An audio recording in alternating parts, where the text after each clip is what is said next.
Pánico bancario en Europa con epicentro en Suiza, en Credit Suisse.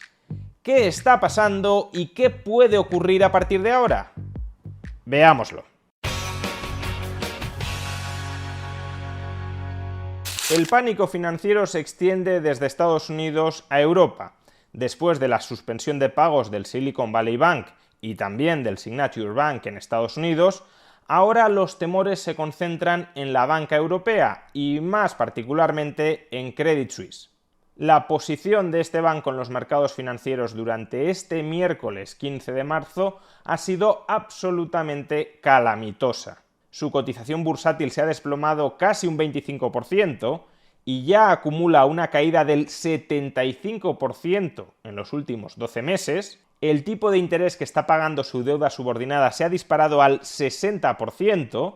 Los credit default swaps a un año sobre su deuda, es decir, los seguros contra el riesgo de impago de esta deuda durante el próximo año, se han disparado por encima de los 800 puntos, lo que equivale a una probabilidad de default de más del 50%.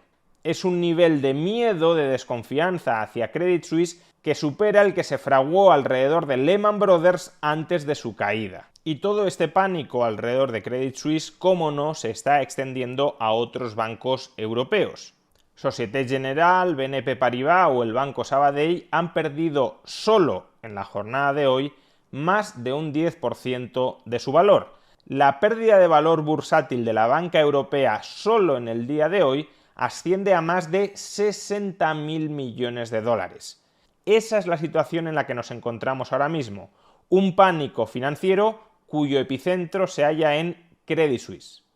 Pero ¿por qué está sucediendo exactamente esto ahora? ¿Y por qué el principal perjudicado está siendo Credit Suisse?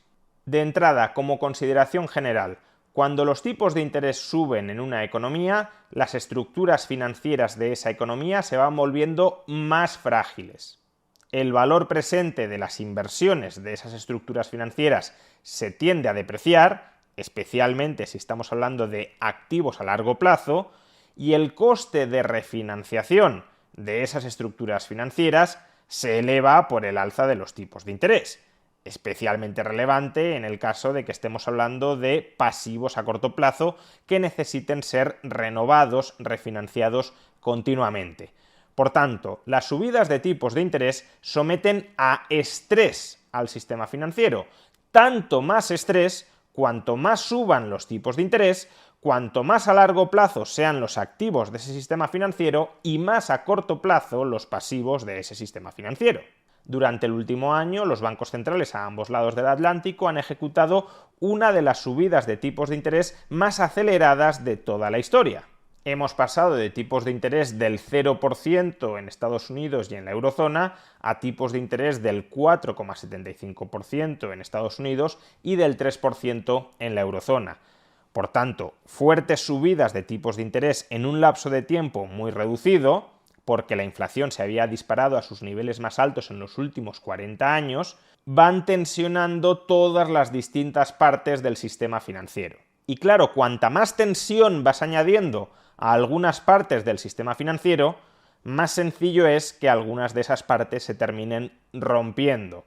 Esto es lo que sucedió la semana pasada con Silicon Valley Bank, y eso es lo que aparentemente está empezando a suceder ahora con Credit Suisse. Y eso que en principio los problemas de Credit Suisse y los del Silicon Valley Bank no tienen demasiado que ver. Los problemas de Silicon Valley Bank se debían sobre todo a que había invertido mucho en activos a largo plazo sin cubrir el riesgo de que subieran los tipos de interés y de que esos activos a largo plazo se depreciaran. Subieron los tipos de interés, se depreciaron esos activos a largo plazo, se acumularon pérdidas latentes muy importantes en el balance del Silicon Valley Bank, la entidad empezó a experimentar fugas de depósitos, tuvo que liquidar esos activos a largo plazo con pérdidas y las pérdidas descapitalizaron a la entidad. Credit Suisse no tiene exactamente esos problemas. Credit Suisse sí ha cubierto la mayor parte del riesgo de interés vinculado a sus activos a largo plazo. Es decir, que aunque suban los tipos de interés, sus activos a largo plazo no se deprecian en términos efectivos porque ha comprado otros instrumentos, swaps de cobertura que se revalorizan con las subidas de tipos de interés. Por tanto, el efecto neto que tienen las subidas de tipos de interés sobre su activo no es ni mucho menos tan dañino como en el caso del Silicon Valley Bank. Y a su vez, Credit Suisse tiene unas abundantísimas reservas de liquidez para hacer frente al desembolso de depósitos, cosa que no tenía el Silicon Valley Bank. De modo que en apariencia los problemas no tienen nada o casi nada que ver. Pero que la estructura de los problemas de ambas entidades financieras no sea la misma, y no lo es, no significa que ambas entidades financieras no estén temblando por el mismo terremoto, y ese terremoto es la subida de tipos de interés. Los problemas de Credit Suisse vienen de muy atrás. Durante la última década, Credit Suisse ha ido acumulando pufo tras escándalo y escándalo tras pufo. Y eso condujo al banco a experimentar unas pérdidas históricas en el año 2022. Para que nos hagamos una idea, las pérdidas del año 2022 fueron mayores que las ganancias acumuladas en los 11 años anteriores. Es decir, que en el lapso de los últimos 12 años, Credit Suisse ha obtenido pérdidas. Credit Suisse no ha ganado nada de dinero en los últimos 12 años debido a los pésimos resultados que registró en el año 2022. Debido a la acumulación de esos pufos y de esos escándalos, Credit Suisse ha ido perdiendo reputación y ha ido perdiendo clientela. Solo en el cuarto trimestre del año 2022, Credit Suisse sufrió una fuga de más de 100.000 millones de euros en depósitos. El banco ha podido atender esa fuga masiva de depósitos sin ningún tipo de dificultad, sin experimentar pérdidas por liquidación de activos en condiciones desventajosas, porque, como decía antes, Credit Suisse tenía, y en gran medida sigue teniendo, abundantes reservas de liquidez.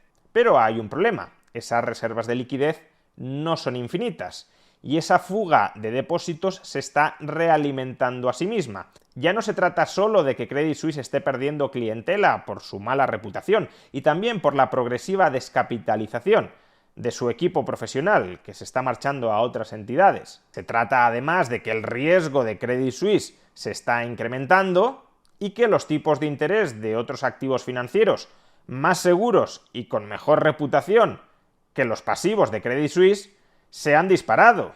Por tanto, la fuga de depositantes de Credit Suisse, aún sin dañar gravemente de momento su posición de liquidez, continúa. Y precisamente porque continúa, precisamente porque no se está frenando, precisamente porque el riesgo de estar en Credit Suisse va en aumento y las ventajas cada vez son menores, Credit Suisse ha tenido que empezar a ofrecer depósitos a 3 meses a un tipo de interés del 6,5%, y depósitos a un año a un tipo de interés al 7%.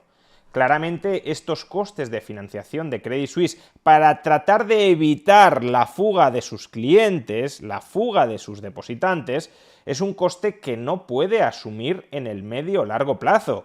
Es un coste que supera en mucho la remuneración que consigue por su activo. Justamente hemos dicho que Credit Suisse tiene bastante liquidez en el activo, y la liquidez en el activo no es rentable. Te proporciona seguridad, pero no rentabilidad. Con lo cual, si para evitar la fuga masiva de depósitos tienes que pagar unos tipos de interés muy altos sin que tu activo te proporcione mucha rentabilidad, lo que vas a tener son pérdidas importantes. De ahí que para la supervivencia de Credit Suisse, más allá incluso de mejorar su posición de liquidez, sea recapitalizarse. La entidad ya se recapitalizó el año pasado, pero con las pérdidas nuevas que se van acumulando no va a ser suficiente. No va a ser suficiente, sobre todo y al menos, para mantener los límites regulatorios de capital. No olvidemos que la regulación le impone a Credit Suisse unas determinadas ratios de capitalización y esas pérdidas muy probablemente lleven a Credit Suisse por debajo de esas ratios de capital. Y en el peor de los casos, claro, a la descapitalización absoluta. Pues bien, necesitando tanto como necesita Credit Suisse una recapitalización, ¿qué ha sucedido hoy? Que el principal accionista de Credit Suisse ha dicho públicamente que no piensa meter $1 más de capital en Credit Suisse, que en absoluto se plantea acudir a ninguna ampliación de capital, que no quiere invertir absolutamente nada en este banco. Por tanto, si el principal potencial suministrador de capital niega rotundamente que vaya a aportar nuevo capital, ¿puede Credit Suisse captar el capital que necesita en los mercados financieros para sobrevivir a la tormenta financiera a la que se está enfrentando debido al terremoto que ha sido provocado por la subida rapidísima de tipos de interés? Eso es lo que el mercado hoy se está cuestionando y es ese el miedo cuyo epicentro se encuentra en Credit Suisse, pero que evidentemente se extiende por el resto de la banca europea, porque si Credit Suisse llegara a caer, estaríamos ante un evento sistémico que sacudiría muy dolorosamente al resto de la banca europea. ¿Qué va a suceder finalmente? Pues obviamente no lo sabemos. En el momento de grabar este vídeo, el Banco Nacional de Suiza estaba en reuniones con Credit Suisse para tratar de buscar una solución. ¿Cuál puede ser esa solución? Vender aquellos negocios del banco que sean más rentables para tratar de recapitalizarlo, fusionar a Credit Suisse con UBS, una recapitalización pública del banco o extender líneas de liquidez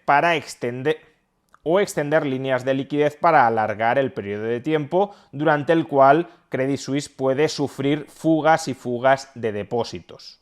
Dado que Credit Suisse es una entidad sistémica, cuesta creer que de alguna manera no la vayan a terminar rescatando.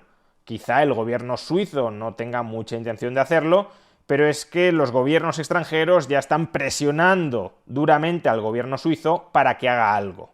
Pero sería ingenuo pensar que los problemas terminan con Credit Suisse. Si se encuentra algún tipo de solución para evitar la suspensión de pagos de Credit Suisse, eso no significa que las tensiones en el resto del sistema financiero vayan a cesar. Como ya hemos expuesto, los casos de Silicon Valley Bank o de Credit Suisse, sin estar directamente conectados, porque no tienen demasiado que ver el uno con el otro, sí son los síntomas de un problema común. Y es la tensión financiera que se va acumulando en todas partes del sistema financiero con las subidas de tipos de interés. La semana pasada estalló Silicon Valley Bank, esta semana Credit Suisse, y la semana que viene o el mes que viene, si los tipos de interés siguen subiendo o se mantienen a niveles muy altos, estallarán otras cosas. Y eso es precisamente lo que a partir de mañana se van a empezar a cuestionar los bancos centrales. Si pueden seguir subiendo tipos de interés para luchar, para combatir contra la inflación. Si empiezan a priorizar la estabilidad financiera a una costa de dar por perdida, o parcialmente por perdida, la batalla contra la inflación, o si, para no perder credibilidad, perseveran en sus subidas de tipos de interés para luchar contra una inflación que sigue a niveles muy elevados, a una costa de las reverberaciones financieras, del tensionamiento financiero que todo ello vaya generando. La acumulación de tantos estímulos monetarios y fiscales durante tanto tiempo, pero sobre todo durante la pandemia, ha provocado una acumulación de endeudamiento público y privado dentro de nuestras economías que ha terminado estallando en inflación. Y la forma de contrarrestar esa inflación, subidas de tipos de interés, lo que hace es dañar la posición financiera, la sostenibilidad financiera de esa deuda pública y privada que se ha acumulado durante tanto tiempo y que ha generado la inflación. De ahí que, como ya venimos repitiendo durante los últimos días, ahora mismo los bancos centrales se estén debatiendo entre inflación o destrucción financiera.